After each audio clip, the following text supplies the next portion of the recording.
말씀은 사실 지난주 말씀드린 이어가는 말씀인데 오늘 읽은 부분들은 지난주에 충분히 말씀 못 드리고 지난번에는 이 아테네의 그 두 주류 철학에 관해서 조금 설명해 드린 부분인데 특별히 에피쿠로스라고 하는 이 사람들은 자기들이 쾌락주의라고 말하지는 않지만 그러나 자의, 내가 하고 싶은 대로 하는 것이 진정한 행복의 추구다 하는 자기 의지를 강조하다 보니까 인간은 본능적으로 쾌락을 즐기게 돼 있단 말씀이죠.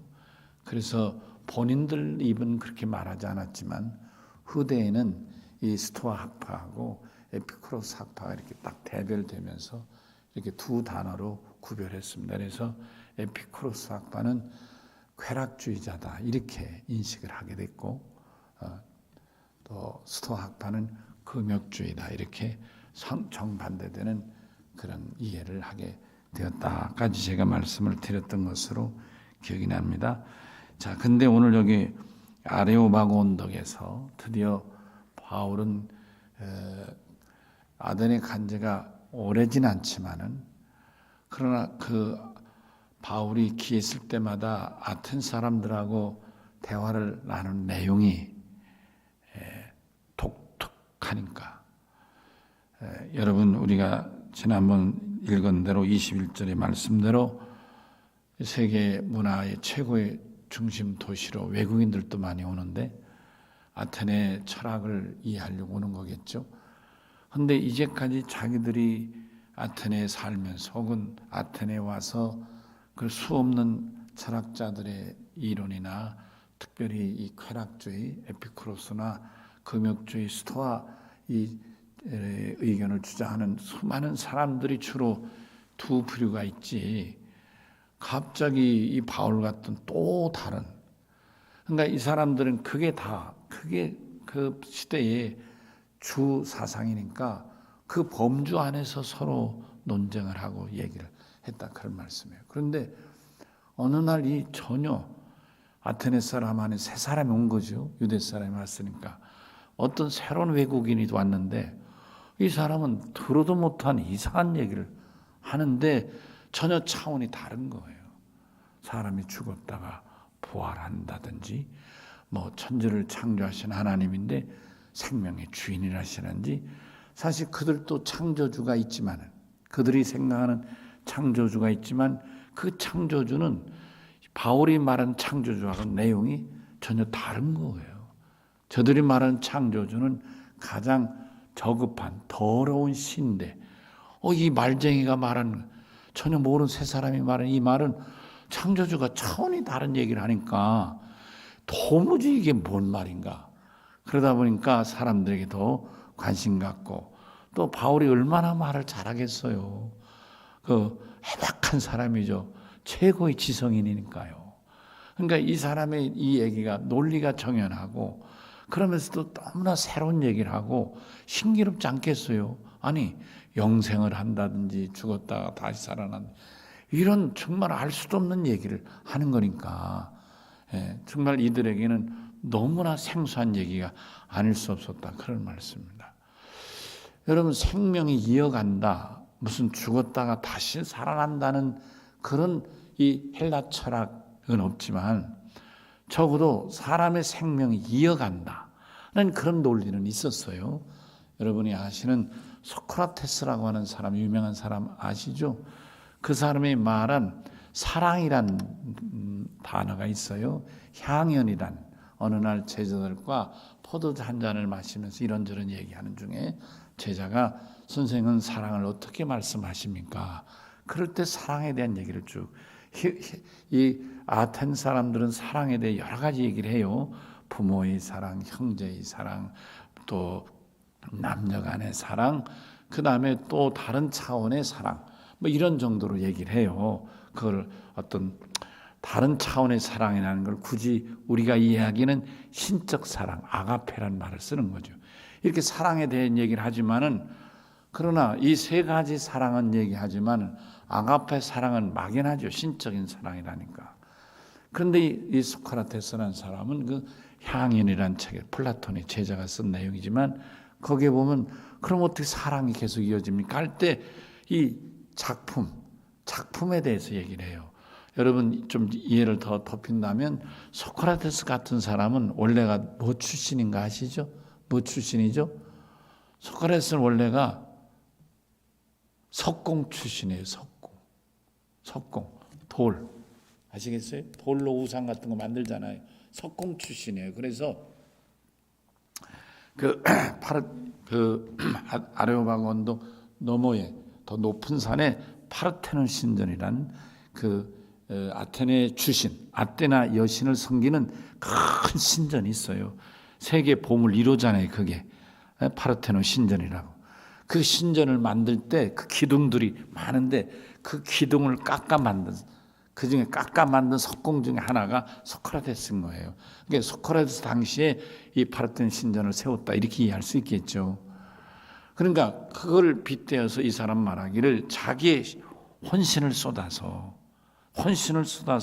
이 작품을 만들면 그 작품 속에 이 작가의 생명이 그 속에 들어가서 이 작품이 오래 있는 동안 그 사람들도 계속 기억된다. 이런 얘기를 하는 거예요. 보세요. 이런 정도 얘기하고 지금 사도 바울이 말하는 예수는 하나님이시고 하나님 아들이신데 오셔서 우리를 대신 죄신 짊어지고 돌아가셨다가 3일 만에 다시 살아나셨다. 누구든지 예수를 믿으면 비록 이 땅에 죽으나 다시 부활한다. 이 진리와 그들이 얘기하는 것하고는 차원이 다른 거예요. 그래서 여기 구체적인 얘기는 없지만 미루어 충분히 생각할 수 있는 것은 이미 이 바울은 이 아테네 사람들에게 상당한 인정을 받았다. 저 사람에겐 뭔가 더 들을 게 참 많다.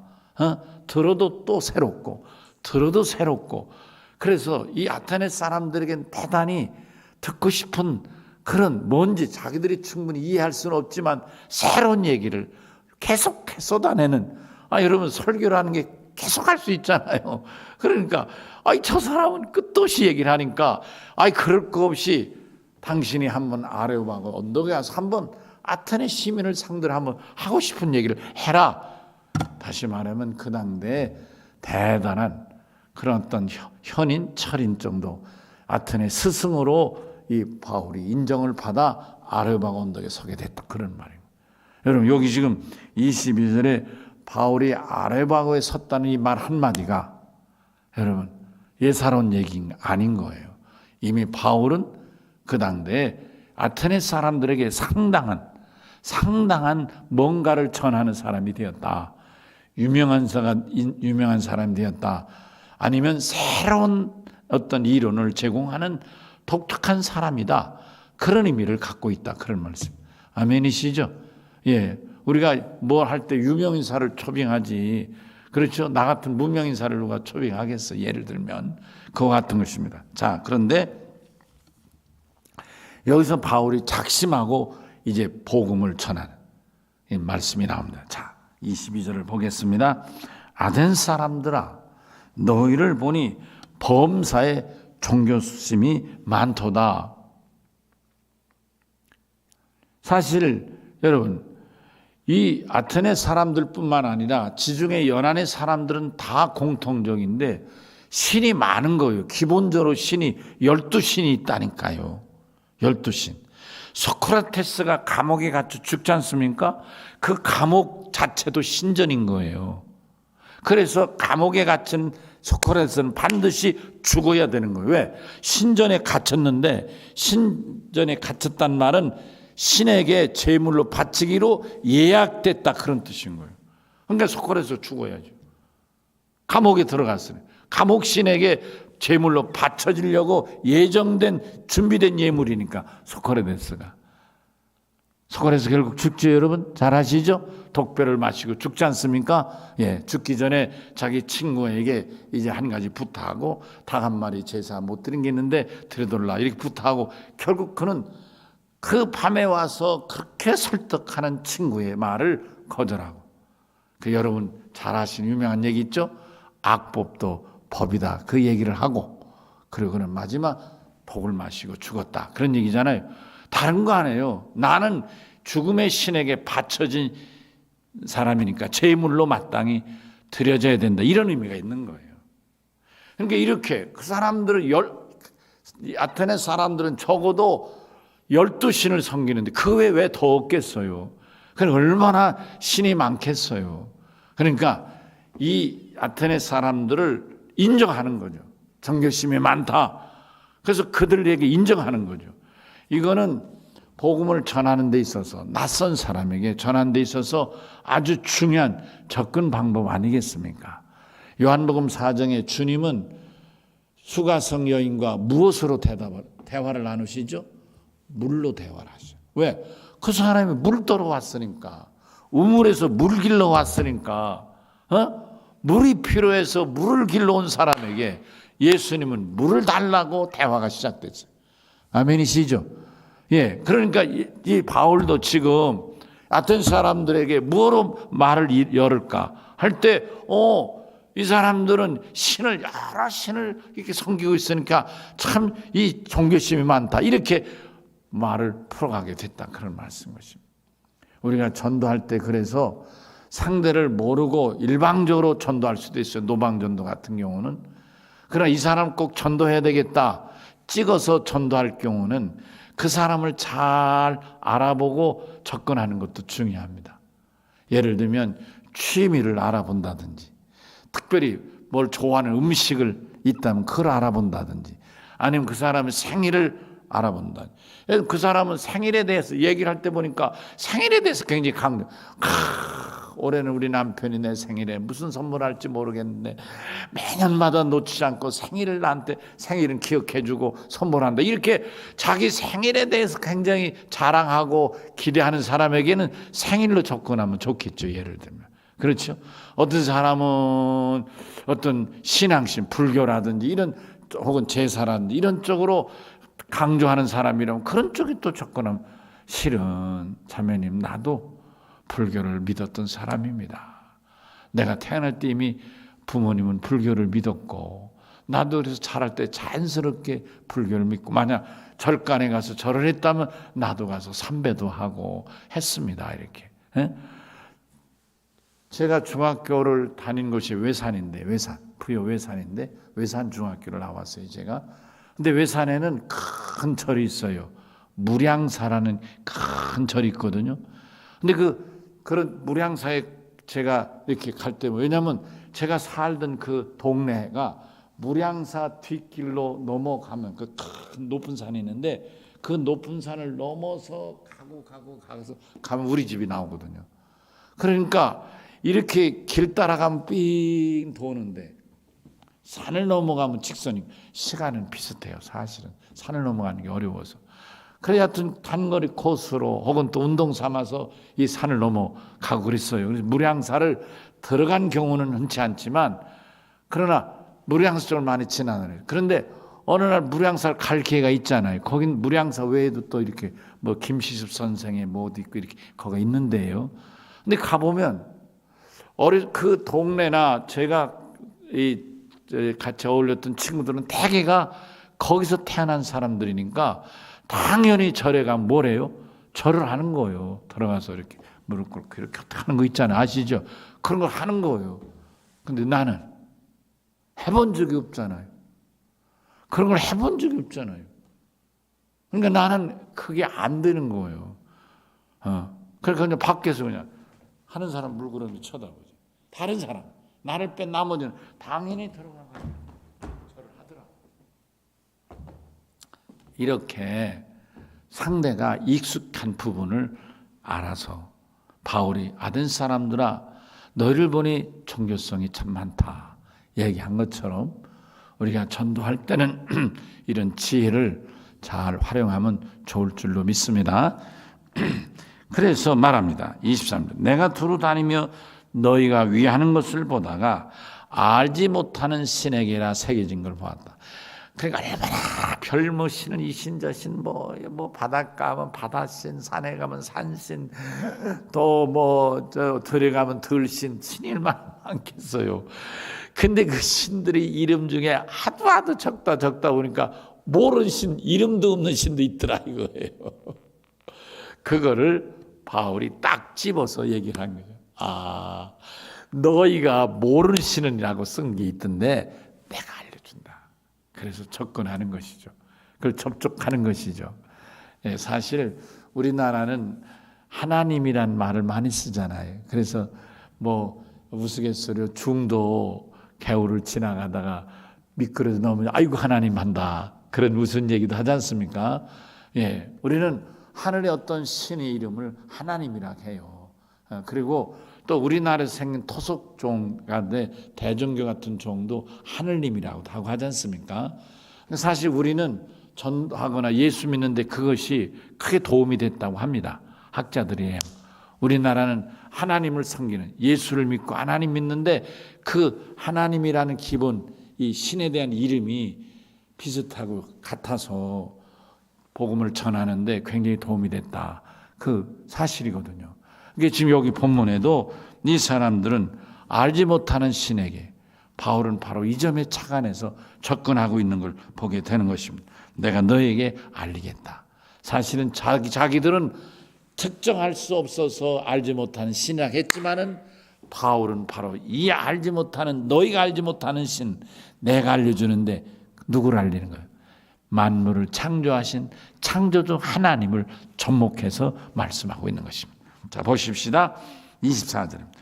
우주와 그 가운데 만물을 지으신 창조주 하나님이시죠. 그렇죠? 창조주 하나님이신 거예요. 놀라운 거예요. 지금 이 아테네 사람들은 창조주는 아주 저급한 신인데 이 바울은 그 창조주가 아닌 전혀 다른 차원의 창조주 하나님을 소개하는 거예요. 우주와 그 가운데는 만물을 지으신 하나님께서는 천지의 주제시니, 천지의 임금이시니, 아멘이시죠? 천지의 주인 되시니, 아멘이시죠? 당신이 천지를, 그러니까 이 말 자체가 아테네 사람들이 말하는 가장 저급한 더러운 신 창조주하고는 전혀 차원이 다른 창조주를 말씀하고 있는 거예요. 이 사람들은 이 사고를 할 때 왜 그러면 천지를 만든 창조주가 가장 더러운 신, 저급한 신이었느냐면 우리가 보이는 이상의 물질은 뭐예요? 죽는 거로 끝나니까 썩고 부패하고 그럼 뭐가 나요? 냄새가 나요. 병충도 생기고 별것도 생기고 냄새가 나지 않습니까? 그러지 않습니까? 그래서 저급한 신이었던 거예요. 이 세상을 만든 신은 가장 저급한 신이다. 그래서 다 죽는데 죽으면 썩고 냄새나고 지저분하고 더럽다 이거예요. 그러니 이런 더러운 물질 세계를 만든 신이야말로 신 중에 가장 저급한 신이다. 그들의 논리상, 철학이라는 건 논리니까 우리가 오늘 낮에 말씀드린 대로 무슨 믿음의 눈이 있어 보았겠어요? 영의 눈이 있어서 보았겠어요? 저들은 그런 건 전혀 없잖아요. 다만 논리로 하다 보니까 이렇게 창조주 신은 더러운 신으로 저들은 이렇게 판에 박았지만 바울은 그게 아니라 천지를 만드신 주인 되신 임금 되시는 하나님, 창조주 하나님을 말씀하고 있는 것입니다. 아멘. 근데 그분은 누구냐? 손으로 지은 전에 계시지 않는다. 이건 굉장히 신에 대해서 전혀 차원이 다른 얘기를 하는 거예요. 이 당시 아테네 사람들은 신이 다 신전에 있었어요. 제가 말씀드린 아테네는 그 올리브를 생산하는 올리브 신이 주신이라고 그랬잖아요. 아테네는 여신인데 그 여신을 모신 신전이 파르테논 신전인 거예요. 그러니까 바닷가에 가면 포세이돈이라는 신이 있는데 그 포세이돈 신전이 있는 거예요. 그러니까 어디든지 그들이 말하는 신은 신전에다 모시고 있는 거예요. 지금 그 얘기를 하는 거예요. 사람이 손으로 지은 신전에 모시는 그런 신, 돌로 만들어 섬기는 그런 신이 아니다 이거예요. 그러니까 신에 대한 개념이 전혀 차원을 달리하는 거예요. 아멘이시죠? 또 무엇이 부족한 것처럼 손으로 사람의 손으로 섬김을 받으시는 것이 아니다. 손으로 섬긴다는 건 뭐 제사 지내고 이런 거죠. 신전을 만들어 놓고 제를 드리고 그러는 거 아니겠어요? 그렇게 창조주 하나님은 신전에다 모셔놓고 그렇게 너희가 하듯 그런 제사를 드리면 섬기는 그런 신이 아니라 그래요. 어떤 분이냐? 정말 놀라운 거예요. 자, 보세요. 이는 만민에게 생명을 주고 호흡을 주고, 아멘이시죠? 만물을 칠이 주시는 분이시다. 세상을 다 주시고 호흡과 생명을 주시고, 이거는 정말 이제까지 그들이 섬기는 12신, 그들 12신을 섬긴다고 했죠. 12신의 작용과는 전혀 다르시는 거예요. 얼마나 놀랍겠습니까? 여러분, 우리가 믿는 신은 이런 신인 거예요. 아멘. 우리가 믿는 하나님, 이런 하나님인 거예요. 생명을 주시고 호흡을 주시고. 아멘. 여러분, 여기 호흡이라는 건 숨이라고도 이해할 수 있지만 성령을 주시는, 아멘이시죠? 그러니까 우리 생명의 근원 되시는 하나님이심을 말씀하고 있다, 이런 말씀인 것입니다. 그 하나님은 모든 혈족으로 한 혈통을 만드사 온 땅에 살게 하시고 연대를 정하시며 거주의 한계를 정해서 나라마다 민족마다 이렇게 정하고 살게 하셨다, 그런 말씀. 이는 사람으로 하나님을 더듬어 찾아 발견하게 하려 하십니다. 여러분, 이게 자연 계시라는 거예요. 아멘이시죠? 하나님을 어떻게 아는가? 계시라는 건 열어 보여준다는 뜻이잖아요. 자연 계시라는 건 자연 속에서 하나님을 발견하게 하는 것이다, 깨닫는 것이죠. 자연 계시. 아멘이시죠? 예, 우리가 이렇게 잘 모르는 성경을 계시록이라 하잖아요. 우리가 하나님이, 우리가 영안이 열려서 믿음의 눈으로 보지 않고는 계시록을 읽어도 알 길이 없다는 말씀이죠. 이와 같이 하나님께서 우리에게 이 놀라운 어떤 지혜와 이런 영을 주셔, 성령을 주셔서 하나님을 찾게 하시는데, 자연 속에서도 하나님을 발견할 수 있게 하신다. 여러분, 그렇잖아요. 우리가 찬송가도 그래서 야유할 때마다 부른 찬송 참 아름다워라, 그 찬송 부르지 않습니까? 그렇죠? 정말 너무 아름답잖아요. 제가 오늘 낮에도 비행기 타며 얘기했지만 하나님의 위대함은 정말 어떻게 말할 수 있을지 모르겠는 거예요. 아멘. 참 위대하시고 위대하시고 또 위대하시고, 정말 우리가 하나님의 세계를 깨달을 수는 없지만은, 그러나 이런 자연 저런 현상을 통해서라도 하나님을 경험하게 되는 줄로 믿습니다. 아멘. 네, 오늘 낮에 충분히 말씀드렸지만 이제 못했지만, 그래서 저는 이런 자연 현상 속에서도 하나님을 깨닫고 하나님을 바로 섬기는 지혜의 믿음이 필요한데, 예를 들면 코로나19 같은 경우도 그냥 일반적으로 볼 때는 전염병으로 생각할 수 있겠죠. 그러나 나는 믿음의 눈으로 볼 때 이거는 마귀 사탄의 역사라고 보는 거예요. 여러분, 마귀 사탄의 역사다. 왜냐? 이것 때문에 우리가 예배를 드리기 어렵고, 이것 때문에 전도하기 어렵고, 얼마나 어려우냐, 그런 말씀인 거예요. 아멘. 아마 교회들마다 지금 우리 교회도 다 못 교인들이 다 못 나오고 있잖아. 예배 다 못 드리고 있잖아요. 이게 얼마나 방해냐고요, 이게. 이 기가 막힌 얘기예요, 지금. 전 교회들이 다 이런 어려움을 당하지 않겠는가? 제가 지난번에 어떤 교회의 부목사하고 얘기할 기회가 있었는데, 자네 그 교회는 어느 정도 모이느냐? 그때 얼마쯤 모인다? 내가 충격을 받았어. 그 정도밖에 안 모이냐? 그랬더니, 예, 코로나19 때문에 너무너무 교인들이 모이는 걸 부담스러워해요. 이러더라고요. 이 기가 막히잖아요. 아니, 교회 문 밖에서 교회 오지 말라고 떠드는 사람 없지만은, 이 코로나19가 이렇게 우리 신앙생활을 위축하고 있으니, 사랑하는 성도 여러분, 저와 같은 믿음의 눈을 뜨고 코로나19를 믿음으로 이겨나는 지혜자들이 되시고 능력자들이 되시길 주의 이름으로 축원합니다. 아멘.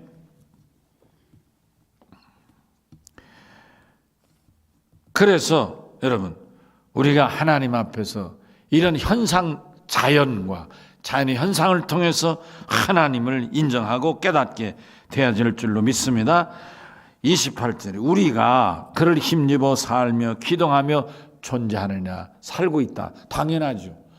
아테네 사람들은 이해할 수 없고 처음 듣는 얘기지만 여러분과 저는 믿음의 사람으로 하나님으로부터 우리는 생명을 얻고, 할렐루야, 하나님으로부터 우리는 이 땅에 왔고, 아멘, 하나님의 자녀가 되고, 그렇기 때문에 그 하나님의 은혜를 입어 당신의 영을 받아들인 자는 하나님의 자녀가 돼서 비록 이 땅에 살다가 죽는 날에 올 때 우리는 죽음을 슬퍼하거나 두려워하거나 무서워하지 않는 것은 이 죽음이란 단순히 육신의 껍데기를 벗는 순간이요, 우리는 하나님 앞에 영원한 하나님 나라 백성이 되는 새로운 제2의 천국 생활을 한다 생각할 때 우리는 감사함으로, 아멘이시죠?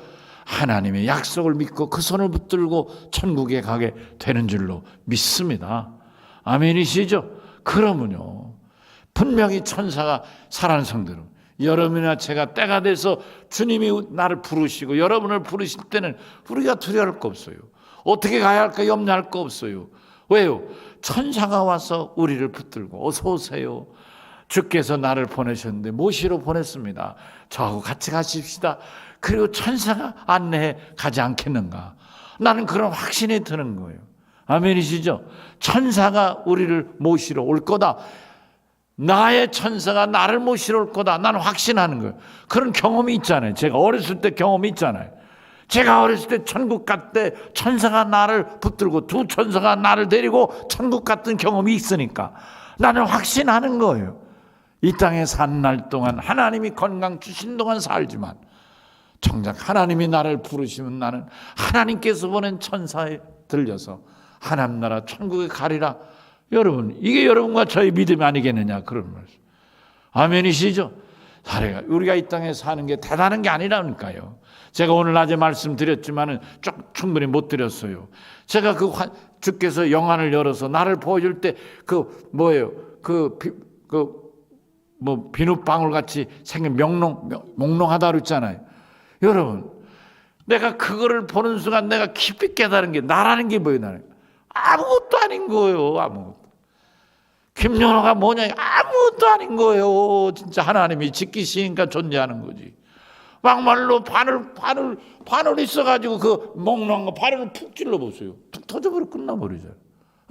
후 해가지고 비늘방울이 후 막 날아가는데 그거 아무리 엉렁해도 바늘방울 푹 터질 거 아니에요. 뭐가 있어요? 아무것도 없어요.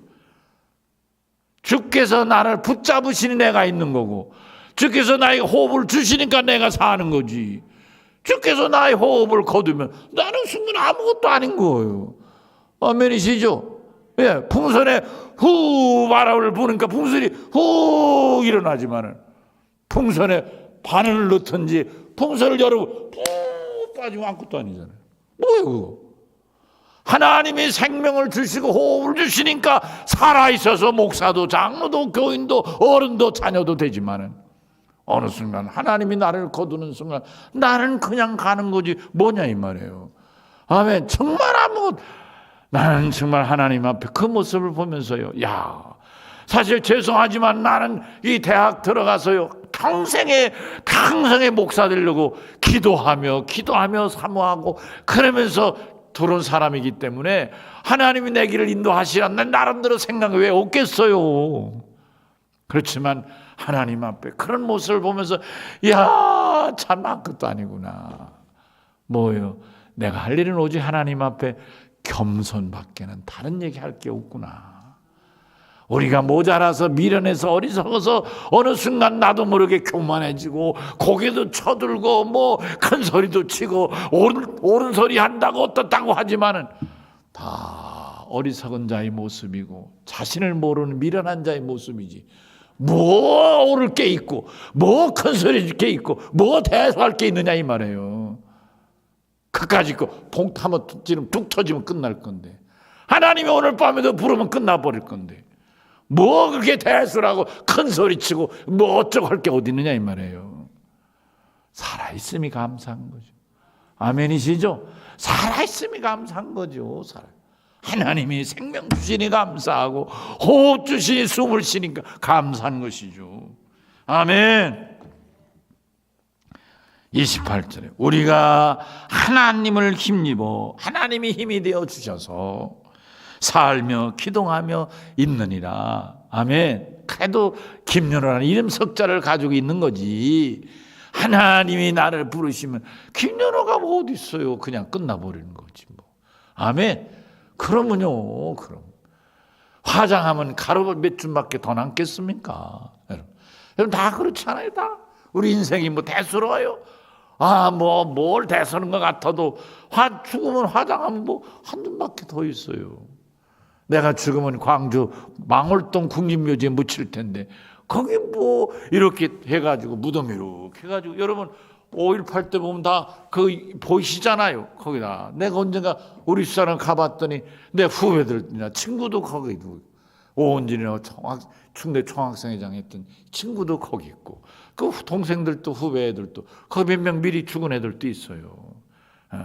예를 들면 또 얼마 전에 오렌지 작년에 죽은 그 김규태 감독 아들 김영범 목사라고 얘도 죽어서 거기 묻혀 있어요. 뭐 죽으면 이거 뭐 여러분 이 제 한 줌이 뭐가 그렇게 대수냐고요? 아무것도 아닌 거예요. 그것도 바람에 날리면 끝나버리는 거 아니겠어요? 묻으니까 묻히는 것뿐이지. 사람들이 얘를 갖춰 묻으니까 거기에 이름이라도 있는 거지. 뿌리면 뭐 어때요? 여러분 죽은 시체 가루 만들어 뿌리면 뭐가 어떤데요? 뭐가 다를 거 있습니까? 거기에 묻으나 뿌리나 뭐가 다를 게 있습니까? 다 사라지고 말 것뿐이죠. 여러분 살아있는 것이 내가 사는 게 아닌 걸 깨달으십시다. 아멘. 내가 능력 사는 게 아닌 걸 깨달으십시다. 이게 지혜고 겸손인 거예요.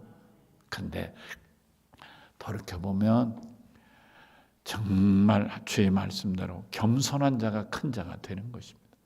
아멘. 할 말하지 않는 사람이 정말 대단한 사람인 것입니다. 할 말하고 싶은 거 다 하는 사람이 대단한 게 아니라 누구나 다 할 수 있는 거예요. 하고 싶은 말 하지 않는 사람, 하고 싶은 일 하지 않는 사람. 아멘이시죠? 그게 정말 대단한 사람. 적어도 다른 건 몰라도 자기를 절제할 수 있으니 대단하다. 그런 말입니다. 하고 싶은 대로 하는 사람은 자기도 다른 사람은 고사하고 내 아내나 내 자식을 내 맘대로 못하는 건 당연하지만은 자기 몸뚱이 하나도 자기 맘대로 못하는 사람이 뭐예요? 하고 싶은 대로 하는 사람 아니겠어요? 안 그렇습니까? 그래서 하나님 누구를 좋아하신다고요? 겸손한 자를 좋아. 하나님은 겸손한 자를 가까이 하시나 교만한 자는 내치신다. 너 똑똑해? 네가 알아서 해. 이게 내치는 거 아니겠어? 야, 네가 알아서 해. 하나님, 너 보니까 네가 똑똑하네, 뭐 대단한 것 같은데 네가 알아서 해. 이게 내치는 거 아니겠어요? 끈끈해진 대박 되는 것이죠. 하나님이 내치면 끈끈해진 대박이 되는 거 아니겠습니까? 아멘. 그래서 여러분 28절에 그래서 너희 시인 중에 어떤 사람의 말과 주리가 그의 소생이라 하니 이와 같이 하나님이 소생이 되었은즉 하나님을 금이나 은이나 돌에다 사람의 기술과 고안으로 새긴 것들과 같이 이 무슨 얘기? 너희들이 만든 우상덩어리 이런 뜻이겠죠. 너희들이 만든 우상덩어리 무슨 신 그 신으로 하나님을 착각해서는 아니 된다. 그런 말씀이거든요. 아멘. 사실 이 아테네라는 것은 그것은 하나님을 모르잖아요. 저 사람들은 이 아테네의 기원, 인류의 기원이 어디서 오는가? 그럴 때 저들은 불이라고 생각을 했어요. 물이란 사람도 있고 별 사람 다 있어요. 온자란 사람도 있고 여러분 잘 아시잖아요. 자연과학이 발달할 당시에 그 아테네 사람들이 인류 기원을 아테네 시민의 첫 조상을 나름대로 다 정의했어요. 근데 그들이 공통으로 의견을 모은 게 뭐냐? 불이다 이렇게. 그래서 불을 신으로 섬기는 거예요. 아테네 사람들은 불의 신을 섬기는 거예요. 불. 그래서 그 아테네의 기원을 불로부터 시작하는 거예요. 여러분, 우리 신앙으로 볼 때 얼마나 어리석어요. 그게 과학적일지 뭐 그들의 주장일 수도 있어요. 우리는 인류의 시작이 어디로부터 시작돼요? 하나님의 말씀으로부터 시작되잖아요. 할렐루야. 하나님이 계시고 당신이 말씀하셔서 천지를 창조하시고. 할렐루야. 차원이 다르지 않냐 그런 말씀. 아멘. 전혀 본질이 다른 거예요. 그러니까 너희가 만들어 섬기는 신과 내가 지금 말한 바울이죠. 내가 말한 창조 하나님은 차원이 전혀 다르시다. 내가 이 다른 너희들이 모르고 너희들이 아는 그 신이 아니라 생명의 차원이 다른 그 신, 그 하나님을 내가 너에게 소개한다. 그런 말을 알린다. 그런데 여기 30절 알지 못하던 시대에는 하나님이 그냥 눈 감아주기, 간과라는 건 눈 감아주셨다. 우리 쉽게 하나님 안 믿어도 넌 왜 이놈 나 안 믿어 혼내지 않았다 이거, 심판하지 않았다 이 말이에요. 그렇지만 이제는 어디서든지 사람에 대해 명하사 회개하라 하셨다. 그렇죠. 하나님을 알지 못하고 교만했던 거 회개해야 되죠. 하나님을 알지 못하고 다른 신 섬긴 거 회개해야 되겠죠. 하나님 알지 못하고 하나님을 바로 섬기지 못한 거 회개해야 되겠죠. 아멘이시죠? 그래요. 회개라는 건 하나님을 바로 섬기는 것이 회개인 줄로 믿습니다. 그러니까 회개의 가장 중요한 출발은 하나님을 바로 섬기는 거예요. 신앙의 새로운 변화가 있는 거예요. 회개를 열심히 했는데 회개하기 전하고 회개 열심히 하고 나서 신앙이 전혀 삶이 바뀐 게 없다면 냉정히 따지면 회개는 그냥 입으로 하고 끝난 거가 되는 것이죠. 아멘이시죠?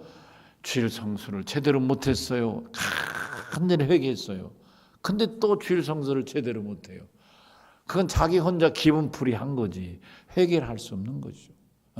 자기의 원통에서 울었는지 어쩌는지 모르고 또 평소 소리 숨지고 살다가 큰 소리 치고 아이고 하나님 하고 떼굴떼굴 둥그런지는 모르지만 회개는 아닌 거죠.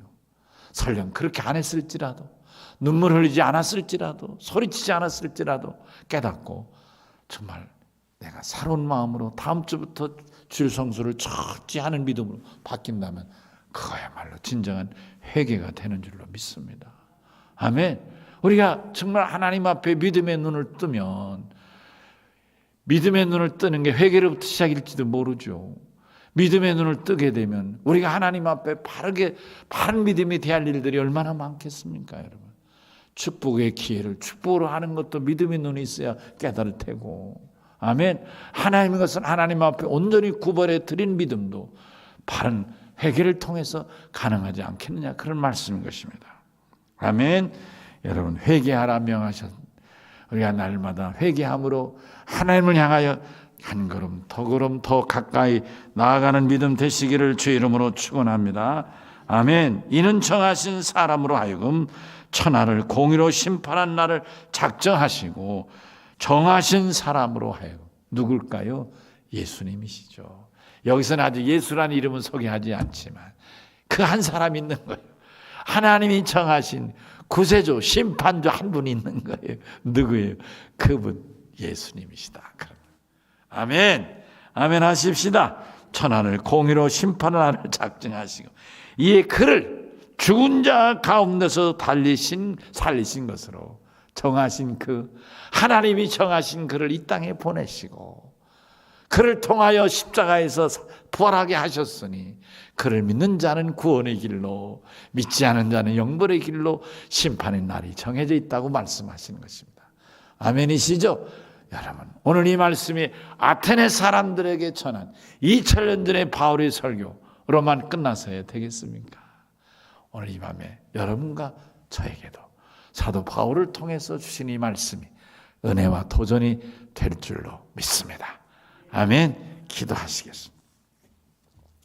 하나님 감사합니다. 하나님께서 이처럼 사랑하시고 은혜 주셔서 바울은 그 이름을 예수라 정하지 않으시고 예수 그리스도라 말하지 않았지만 하나님은 정하신 사람 그를 통해서 죽은 자 가운데서 다시 살리시고 그로 심판날을 작정했다고 전가하고 있습니다. 우리가 입을 열어 복음을 전하고 예수를 전하는 참으로 귀한 복된 입술, 복된 믿음들 되게 하여 주실 줄로 믿습니다. 예수, 그분은 나의 생명이시고 예수, 그분은 나의 구원주 되시고 예수 그분은 나의 처음이요 시작이시오. 나의 모든 것이 되시는 줄로 믿습니다. 예수로 나는 생명을 얻고 예수로 나는 하나님의 자녀가 되었으니 예수 믿는 믿음이 감격스럽고 감사. 하나님, 이 밤에 예배에 참여한 사랑하는 성도들 예수로 시작하여 예수로 마치는 예수로의 삶이 되게 하여 주시옵소서. 예수님 이름으로 기도합니다. 아멘. 찬송가